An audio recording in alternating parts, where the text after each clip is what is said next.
Welcome to Sophisticated Simplicity, where we break down leadership styles, power dynamics, and how to win the corporate game by understanding the minds of those in charge. Today, we're talking about the Aries boss, a force of nature that is both your greatest accelerator and your biggest obstacle, depending on how you handle them. If you've ever felt like your boss is moving at a breakneck speed, making snap decisions and expecting you to keep up with zero patience for hesitation, chances are you're dealing with an Aries. Aries bosses don't manage, they command. They hate waiting, they hate indecisiveness, and most of all, they hate weakness. If you can't keep up, they will push you aside and move forward without you. They don't waste time on slow thinkers, and they have zero tolerance for people who overanalyze. If you're the type to hesitate before answering a question or need reassurance before making a decision, you will become invisible to them.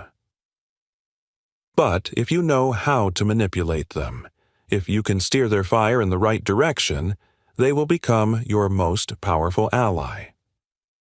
The key is understanding that Aries bosses respond to control, but only if they don't realize they're being controlled. The moment they feel they're being manipulated, they will flip the game on you, and you'll be burned alive. So, the art of controlling an Aries boss is to make it look like they are in control at all times while secretly guiding their decisions. Their impulsiveness is their biggest weakness. Aries bosses don't think long-term. They think right now. If you want them to approve something, don't pitch it like a long-term strategy. Pitch it as an urgent, immediate action that aligns with their competitive nature. Instead of saying, "This project will benefit us over the next 6 months," say, "Our competitors are already making moves on this, and if we don't act now, we'll lose the edge." Instead of saying, "I'd like to discuss a career growth opportunity," say, "I've already taken on these extra responsibilities, and I think it's time to make it official so I can move even faster." Make it sound like time is running out and they have to act now. Aries bosses fear being left behind more than anything.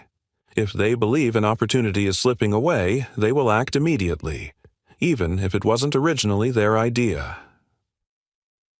Tactically feeding their ego is another way to get them to do exactly what you want while making them think it was their idea all along. Aries bosses believe they are the strongest, smartest, and most competent person in the room, even when they aren't. Their ego is one of their biggest weaknesses, and if you know how to feed it strategically, you can make them move in your favor. Instead of outright flattery, which Aries bosses hate, make it seem like their leadership is the reason for success. Instead of saying, "You did an amazing job on that decision," say, "That decision you made, it completely shifted the momentum of the project." If you want a promotion or a raise, don't beg for it. Instead, frame it as a part of their winning streak. Under your leadership, I've taken on more responsibilities and delivered higher results than ever before. I think it's time to match that momentum with my next career step. You just made your promotion sound like their victory.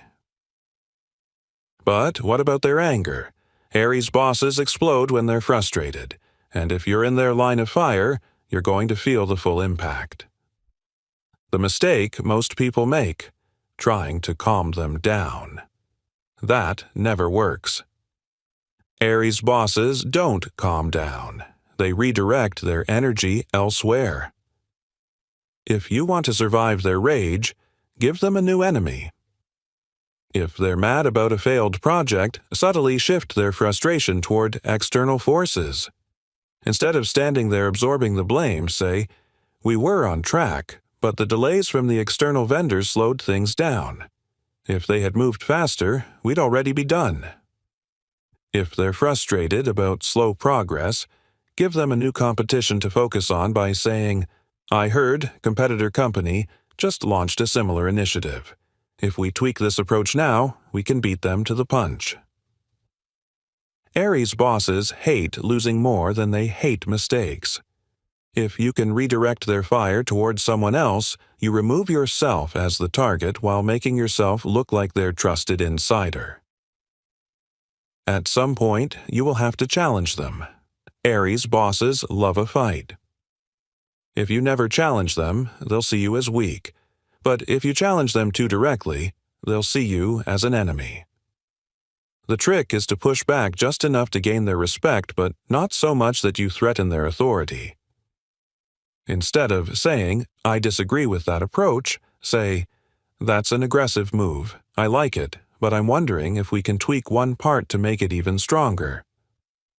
Instead of fighting their ideas, build on them by saying, "I love the bold direction you set. I was thinking, what if we add your idea to accelerate the results?" Aries bosses respect strength, but they also need to win. So challenge them just enough to make them feel like they're battling a worthy opponent, then let them feel like they won the argument. An Aries boss is like a wildfire. It can destroy everything in its path, or it can clear the way for something new. If you know how to control the burn, you can use their fire to propel yourself forward faster than with any other boss. Move fast. Be fearless. Push back strategically. Make them believe you're their greatest ally, and when they rise, they will drag you up with them, whether they realize it or not. That's it for Sophisticated Simplicity, Aries Boss Edition. Next up, we'll decode the Taurus Boss, where stubbornness meets strategy. Thanks for tuning in, and as always, play the game smarter.